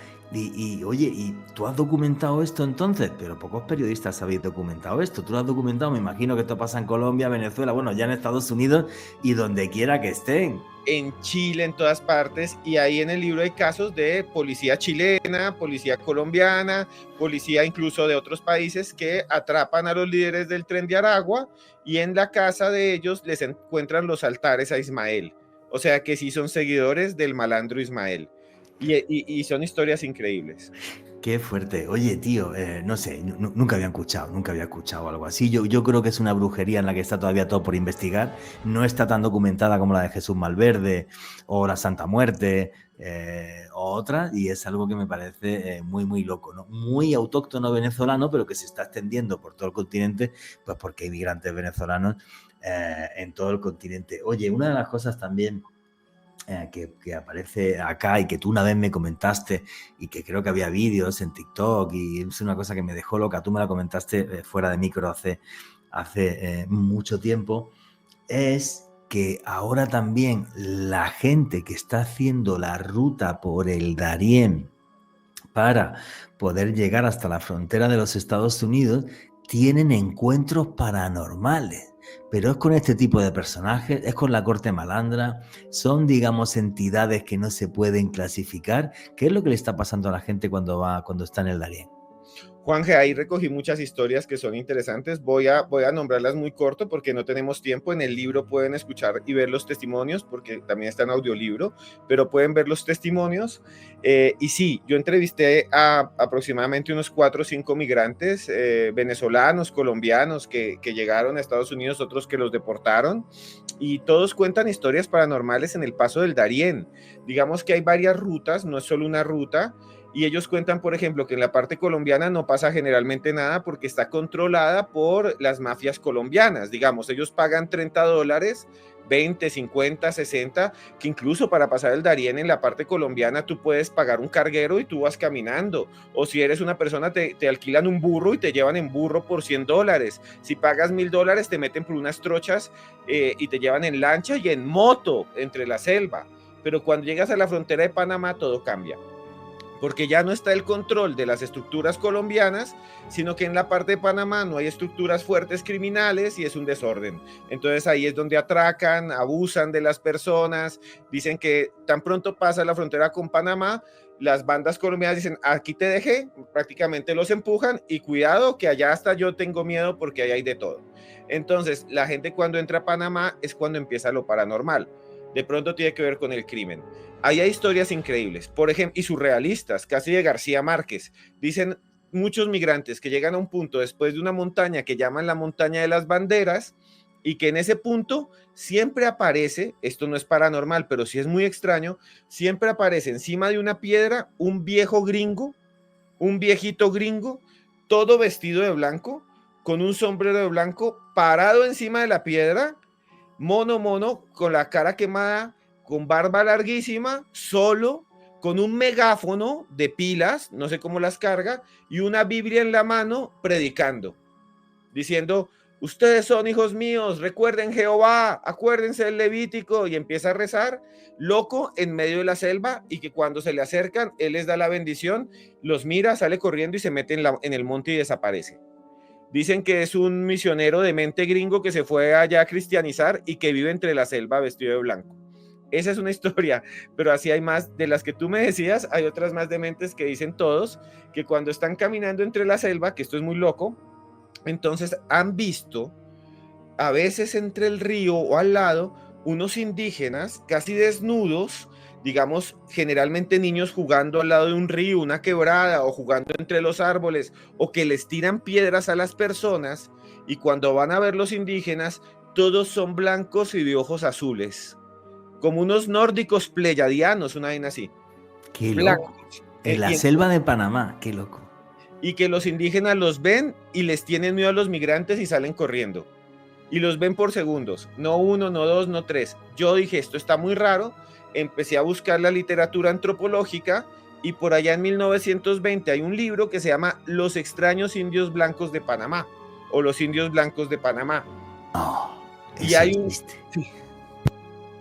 Sí, Juan, hay un libro ya de un aventurero de Estados Unidos, que había dicho que ahí él había tenido contacto con una tribu secreta blanca que se escondía en el Darién, y él decía incluso, son los vikingos que llegaron, se metieron en la selva y se convirtieron en indígenas, y son una tribu noruega escandinava, la tribu perdida de Eric el Rojo, que vive entre las selvas del Darién, y se quedó en leyenda, y hoy los migrantes dicen que todavía los ven.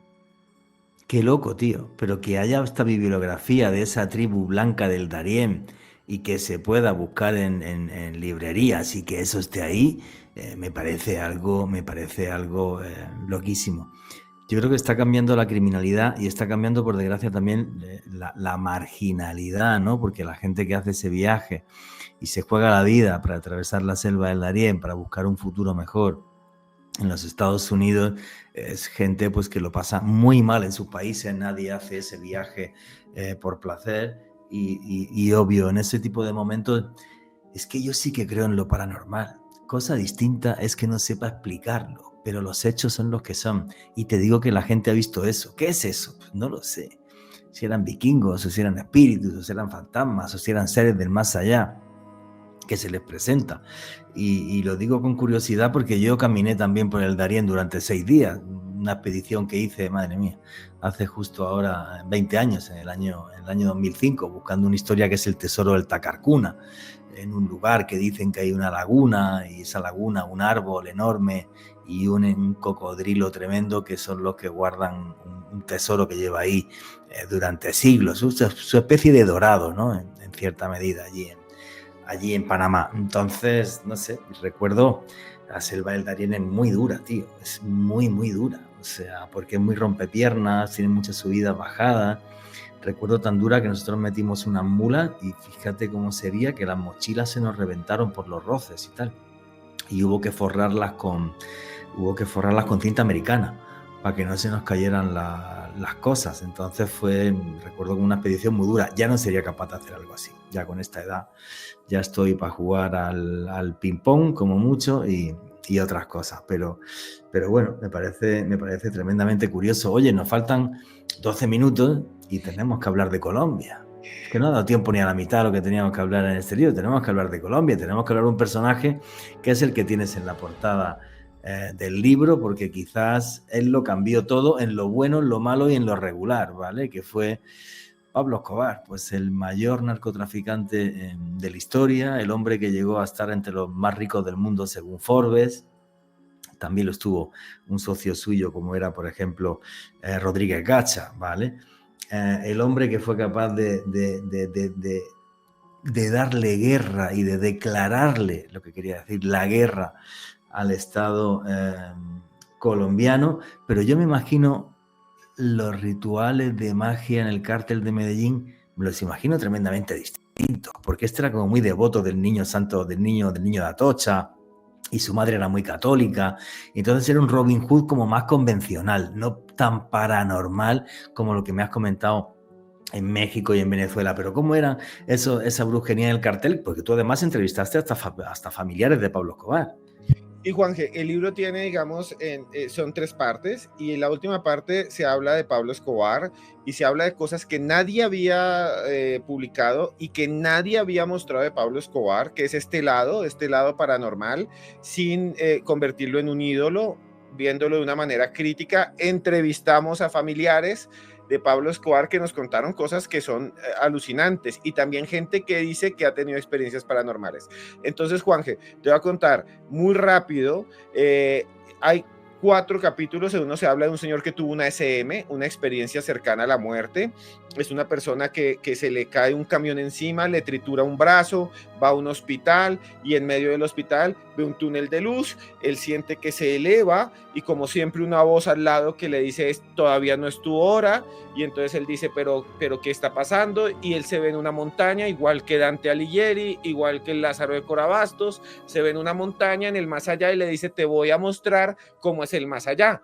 Y entonces él se ve subido en una moto y en esa moto sube la montaña como de Dante, ve que todo es un paraíso y ve que la voz lo acompaña y le dice te voy a mostrar todo. Y cuando llega al final se voltea a ver la moto del lado, a ver qué es la voz y aparece Pablo Escobar y Pablo Escobar era la voz que lo guiaba. Entonces él dice, el alma que me guió al más allá fue Pablo Escobar. Él dice, le voy a rezar a usted, yo voy a despertar y voy a rezar por su alma porque usted fue malo, para que vaya al cielo o para que no le vaya mal en el infierno. Y él le dice, bueno, si rezas por mí te voy a dar un regalo. Mira el carro que hay ahí. Y era un campero carísimo, narco, un campero de narcos, una camioneta. Y él dice, ¿pero qué tiene esa camioneta? Dijo, mira la placa y aprende el número. Y él mira la placa y aprende el número. Cuando despierta en el hospital después del trauma, va y lo juega al chance y se vuelve millonario, dice él. Entonces él dice que Pablo Escobar durante una SM le dio el número del chance. No te puedo creer. Que Pablo, bueno, a ver, a mí si me da Pablo Escobar el número del chance y me toca, mira, voy a echar el Euromillones, que estoy en Madrid. Y si me cuaca el Euromillones, voy y le pongo algo allí en la tumba, ¿vale? Pero es que es muy loco. O sea, no sé cómo opinar sobre esto. Alejandro Bernal, ¿se te ocurre algo? A mí no se me ocurre, tío. Yo es como que me quedo en shock. O sea, no sé qué decir. Es que es absolutamente alucinante, Juanje, pero creo que tiene que ver mucho con nuestra idiosincrasia en Colombia y en general en Latinoamérica, esas luces y sombras que recorren a personajes como Pablo Escobar, que como tú muy bien lo definías, Juanje, al comienzo del programa, un personaje héroe para algunos, un Robin Hood para muchos, para otros un auténtico criminal, pero eso hace parte de la dicotomía de nuestro continente. Y no va a cambiar. Y yo pongo siempre el ejemplo que cuando yo iba muchísimo a Medellín, obvio, mi mujer es de Medellín, y bueno, pues había una señora que venía a hacer la manicura y tal, y cuando yo me quedaba solas con ella, que me hacía la manicura también a mí y todo esto, y no había gente de Medellín que la escuchara, pues a mí esa frase me impactó, me llegó al alma, me dijo un día la señora, es que cuando vivía Don Pablo sí que se vivía bien, porque había una de plata en el barrio, o sea, ¿qué le digo a la señora? Yo como europeíto, pues me callo, no digo nada, ¿me entiendes? O sea, son diferentes visiones de unos hechos, ¿no? Y es terrorífico, pero claro, esa señora era muy humilde y en aquellos años pues vivía mejor. Ya está. Es que es muy complicado juzgar cualquier cosa. Oye, ¿y esa relación que tenía Pablo Escobar con el Santo Niño de Atocha, por qué era? ¿Por la mamá o por qué? Por la historia es increíble, sí, es por la mamá, y esto es una historia paranormal que casi nadie conoce, y en el libro van a conocer muchos más. Resulta, me dicen los familiares de Pablo Escobar, que la señora vivía en una finquita, eran campesinos, y ellos estaban en una finquita, y en ese momento estaban en la guerra liberal conservadora, una guerra civil no declarada en Colombia, que fue la violencia, le llamamos nosotros la violencia. Y entonces ellos eran liberales, vivían ahí y venían a llevarse a los hijos, a llevarse a Pablo bebé y a adolescente y llevárselos y quién sabe hacerles qué. Y entonces ellos vieron, dice que la señora, doña Hermilda, que se llamaba así la mamá de Pablo Escobar, dice que vio cómo venían por ellos, lo que llamaban la chusma, que eran una especie de bandidos o guerrillas liberales. Y decían, aquí nos van a acabar la vida, aquí nos van a acabar, y que ella le habían regalado una estampita que no era común del Sagrado Niño de Atocha, le rezó y le dijo, por favor, protégenos. Y ella dice que se encerraron todos, le dijo a Pablo cuando era bebé, niño, y otros más que se metían debajo de las camas, puso trancas y empezaron a tocar la puerta. Dijo, aquí perdimos. Y ella, por favor, Sagrado Niño de Atocha, ayúdanos. Y ella dice que de un momento a otro, de la nada, apareció un grupo de soldados que iban patrullando, que no tenían por qué estar ahí, dice ella, y que entonces los bandidos salieron corriendo. Y cuando abrieron la puerta, vio a los soldados que se iban yendo y alejando y nunca supo quiénes eran. Y entonces desde entonces dijo, el niño de Atocha nos protegió. Primera vez en mi vida que lo he escuchado. Porque el tema del niño de la Atocha y la vinculación con el narcotráfico colombiano es brutal. O sea, y lo puedes ver en artículos y tal, pero nadie lo había explicado como hasta ahora tú en tu libro, ¿vale?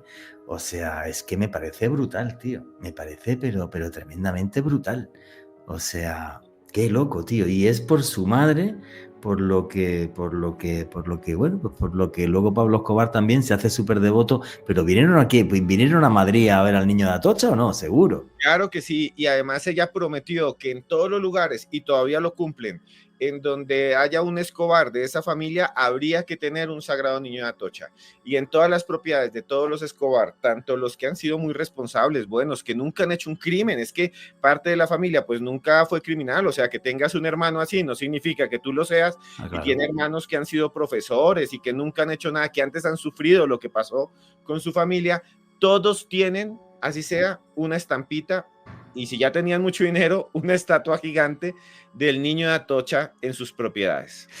A día de hoy el narcotráfico colombiano tiene también como sus propios ritos, igual que en Tren de Aragua o, por ejemplo, ciertos grupos criminales en México, o esto ya no, ya está todo tan mezclado, Esteban, que puede ser cualquier cosa. Sí, todavía existen algunos, no todos. El mundo ha cambiado mucho. El narcotráfico colombiano se ha vuelto un narcotráfico invisible. Nadie sabe quiénes son los líderes y ni siquiera ya no son ostentosos. Digamos que aprendieron de los errores de los otros y hoy en día es muy sofisticado.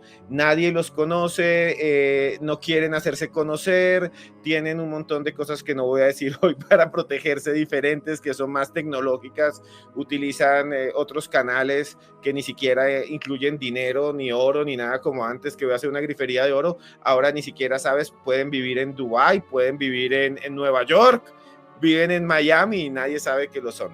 Pero digamos que los mexicanos en Sinaloa, de alguna manera, no sé por qué, también adoptaron al niño de Atocha, y el último hijo del Chapo Guzmán capturado, cuando lo capturan, tiene y lo muestra con orgullo un escapulario con el sagrado niño de Atocha en el pecho. Y los chapitos, este chapito lo tenía. No lo sabía, por ejemplo, eso no lo sabía. Yo creo que es como si los cultos permearan desde un sitio a otro, ¿no? Desde México hasta acá y viceversa. Esteban Cruz, amigo, compañero, no te imaginas lo rápido que se me ha pasado esta entrevista y lo que me he divertido, porque creo que has hecho una radiografía de América Latina genial. Aquí nadie nos va a entender, pero esto es lo que es. El que quiera que crea y el que no crea. Los hechos están ahí. Ahora, la mezcla que es esto, y lo complejo que es esto, y lo rico a nivel cultural, hasta en lo criminal, me parece que es algo magnífico, porque hay historias que son muy curiosas, ¿vale? Que no tienen por qué ser criminales, ¿no? O sea, y eso me parece genial. Esteban Cruz, amigo, tu conclusión, tu cierre, tus redes sociales, tu canal de YouTube, tu libro, Pablo Escobar y los patrones de la brujería. Este libro lo podéis encontrar en todas las librerías de Colombia, y la gente que oye este programa fuera de Colombia, que sepáis que lo tenéis en Amazon, lo tenéis también en Busca Libre, y además no os perdáis las historias paranormales de Cruz Escribiente, ese canal de YouTube que ya tiene más de 100.000 suscriptores. Cuéntanos, amigo. Sí, señor. Muchas gracias, Juanje, de todo por la invitación. Gracias, Alejandro. Ustedes un agradecimiento interno de corazón y externo también. Un saludo a todos los que nos escuchan. Solamente les quería decir 3 detalles rápidos del libro. Cuando Pablo Escobar huyó de la catedral, que era la prisión donde estaba, se escondió. Nadie sabía bien, pero al comienzo se escondió en un lugar que muy poca gente ha develado. Y era un lugar que él llamaba la Casa Azul. Y para construirla eran un montón de rituales de protección.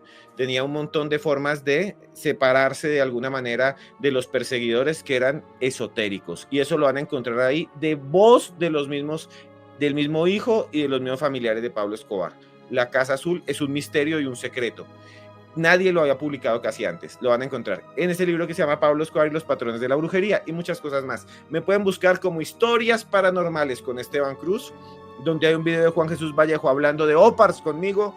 Lo pueden buscar ahí, Juan G. Vallejo, Historias Paranormales con Esteban Cruz, y ven también a Alejandro Bernal hablando de la reencarnación.